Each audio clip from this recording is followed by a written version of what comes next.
Hey folks, so today we're doing a FSD test in my Tesla Model Y 2020. I've been doing these for about a year now, and I try to do about one a month just to kind of track progress. But for today, for some reason, it probably made the most mistakes, or it didn't work as well as it has in the past. And every time we do these, it's a little different because the conditions are a little different, the cars on the roads are a little different, and so it is going to be a little different. But today it did maybe 2 to 3 things that I didn't really like, and then at one point it disengaged right in the middle of the road, and so we'll kind of go through those examples. But today was probably not its best work so far. The last time I did this, it was pretty smooth. So I am on the latest update. We got this update just maybe about a week ago. This is 2020.48.30. This is not the FSD beta. This is just a regular FSD that's out there that everyone has. If we go look at my settings for FSD, I have it set to mild, and I don't have any notification or anything like that checked off. And so here we go. So normally on this drive, I drive through downtown Sacramento, and I go north on this road for a couple miles, and then I take another interstate, and then from there I take another interstate, and then from there I take another interstate. And so it's really a good test for Tesla because it kind of navigates you through downtown and several different interstates before I head back home. So we're just going up this road here. There is some construction coming up, and so traffic it is a little slower than expected, and so we're just going to sit in this second lane here. I do need to get to my right lane eventually in a couple miles here because we're going to be getting off of this main freeway here.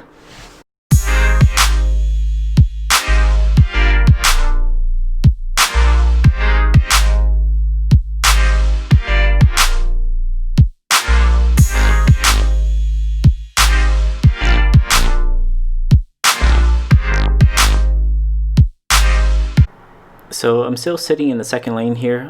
They've navigated, or they've closed down the right lane, and so I'm in lane 2 now. My exit is probably half a mile or a quarter mile up, and this lane is completely closed. From what I can see now, I do see that they are doing some cleanup here, so I expect it to be open as soon as we pass these guys here. And it looks like, from what I can see, it looks like it's open. And so I believe from what Tesla can see, it thinks is open as well too. I didn't expect Tesla to do this, but it did recommend a right lane change, and so we'll see that coming up here shortly. It's going to make that recommendation. At this point myself personally, I didn't know if it was open or not, and so Tesla made that right lane change. And as soon as it kind of hopped in here, it looks like the cones are moving, like the cones might be closing this lane again, and so Tesla is kind of proceeding very slowly, and it actually looks like it's fine. And so Tesla continues to go forward, and then we're on our way there. And so for me, that was pretty good on Tesla's part. Like when it started proceeding forward with all those cones, it didn't know if the lanes was going to end or not, and so it went pretty slowly, and then it realized, hey, it's not going to end, so I'm just going to go straight. If it did move towards a point where it was actually going to end, then it probably would have moved me over, and we did kind of see that a little bit there.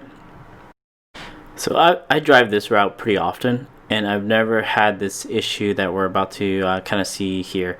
I've always been really confident in this area. It's kind of like an S curve in both ways. I used to commute to work this way before the work from home efforts, but either way, Tesla was always really confident about navigating right or navigating left, and not making me uncomfortable at all. And so I was pretty comfortable here. I was like, Tesla's gonna take control. I don't have any worries. But coming up right after I pass this truck, Tesla does something that I've never seen before, and you'll start to see it here. Tesla's still doing everything. It initiates a lane change, and for me as a driver, I would probably never do that. I barely just passed the truck. It initiated a lane change in a curve, and I did confirm just to see what it would do, but it didn't. The good news was it didn't do it. It didn't do the lane change in a curve, because we've seen on kind of several examples, usually lane change within a curve is kind of tricky. It thinks that a car might be in your lane just because of the curve, and it can't tell. And so it finally changed me over. I didn't really like that.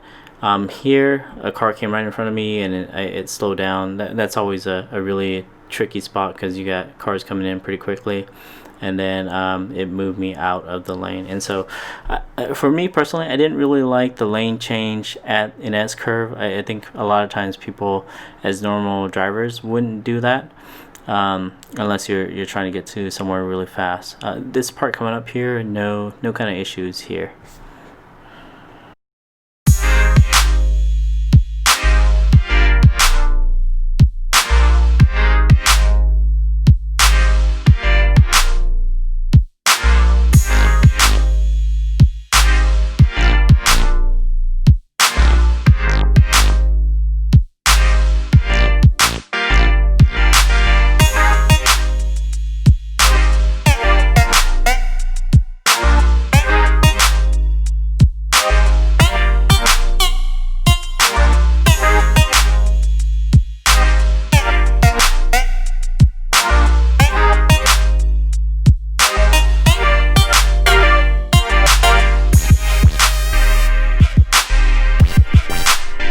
So that last section was pretty smooth, and then I'm getting an error message on my screen right now that navigate on Autopilot or FSD is no longer available.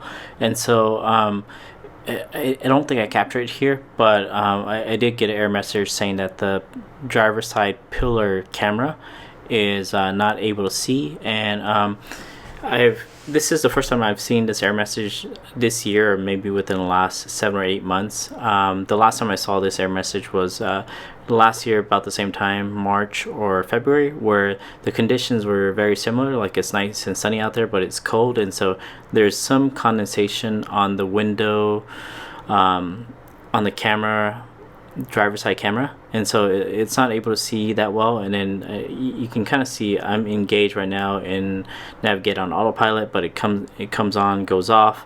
I have to get out of the car and check it out. So I made it to my destination, and I just pulled off to the side of the road, and you can kind of see that condensation in there. You don't get this very often. The first time it happened, it was in my Model 3. I took it to the Tesla dealership. They said it happens from time to time.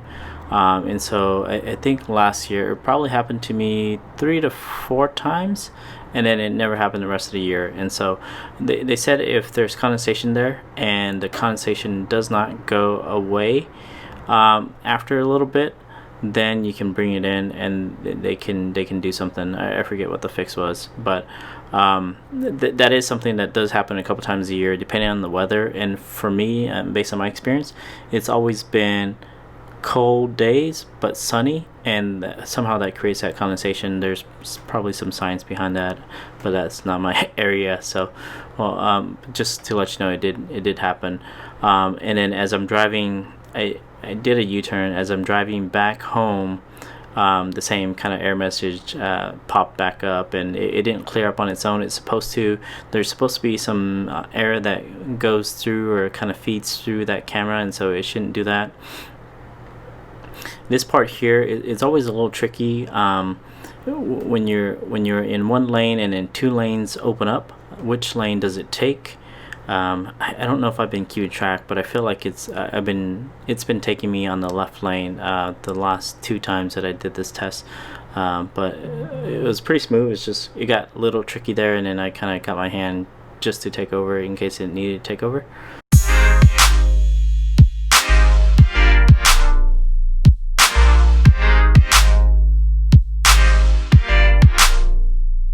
So I trust Autopilot, but anytime you got cars merging into the freeway, you just don't know what the other human is going to do, and so I always try to be very careful. Here, Tesla's making a recommendation to change lane. I did confirm, and you can kind of see there, like, if even if you confirm and it's not clear for you to go, then it won't go until it's actually clear. And so you can kind of see it there, but it was red, the car was red, and then finally when it cleared, then it finally changed over. And so that's kind of how it's been working. You can kind of see I'm still getting this error message on and off throughout the rest of the drive. I was hoping that since I'm not facing the sun anymore, that might go away, but it is still there. And so Navigate on Autopilot will kind of continue to go on and off for the rest of the trip here.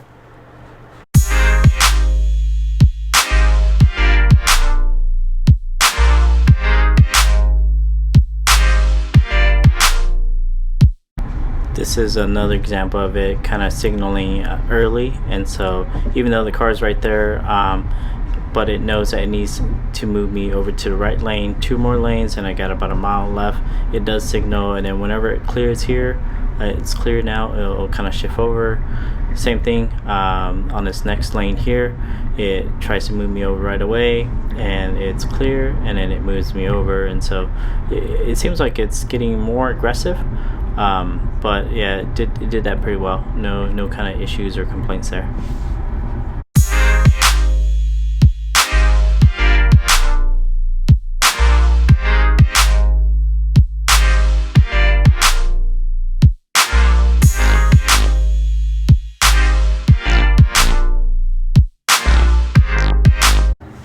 So this part here coming up is always a little scary to me, because every time I think about this, this is kind of a split, a Y split. You go up and then you split left or right, and there's a big pull right in the middle.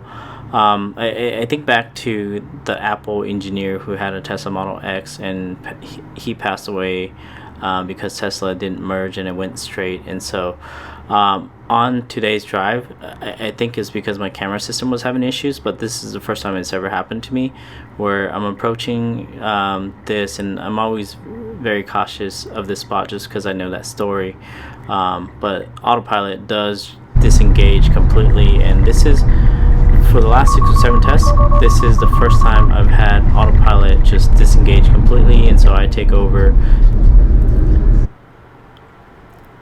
And so on this curve, I have to take control, and as soon as I get done with this, I engage Autopilot again just to see if it'll work, and it's engaged again. And so we're back on, Navigate on Autopilot is back on. This next piece coming up here, I'm gonna merge left because I'm trying to get out. And then usually you'll have very human drivers where they're flying through, they're crossing all 3 lanes really quickly. That guy there was actually to the right lane of me, and he just kind of flew across like 4 lanes there. And so you can kind of see that I was gonna go first, but that guy kind of overtook me, and then Tesla moved me back, and then once it was cleared again, Tesla moved me to the second lane. And so that was very realistic to me. That's something that I probably would have done, or I mean, even better, I think if Tesla can somehow calculate the speed that they're coming at, and say that, hey, that guy is coming way too fast, don't even make that lane change. And so that would be even better, because I think a lot of times we as humans kind of take that into consideration. That guy's coming way too fast. I know I'm supposed to go over, but I'm gonna wait until he passes before I go over, because there's a lot of very fast drivers on the road, and you want to stay away from those. So the rest of the trip home was relatively smooth, no other issues beside Autopilot going in and out. I did take the car out later that afternoon. I didn't have any other issues in the afternoon, and so like I said, it's just condensation, and I don't know if there's a great fix for it, but I do know that it is something that does happen, and I've brought my car in before and there wasn't a true fix for it. Alright guys, that's all for today. Hopefully that was kind of helpful. January 2021. Today is real world experience, not the best display of full self-driving or Navigate on Autopilot, but this is kind of what it happens out there. I would say out of the last 10 times I did this, I would probably get only 1 disengagement or 1 or 2 times where I would want to take over. But today I think it was a little rough for Tesla, just because of the camera issue, and then a couple kind of close calls or making turns when ideally you wouldn't want to turn in an S curve that's pretty sharp. And so those are things I didn't like, but I'm excited to see what FSD beta is gonna have. I don't have it yet. I want it so bad. We'll see. Hopefully it comes out here shortly.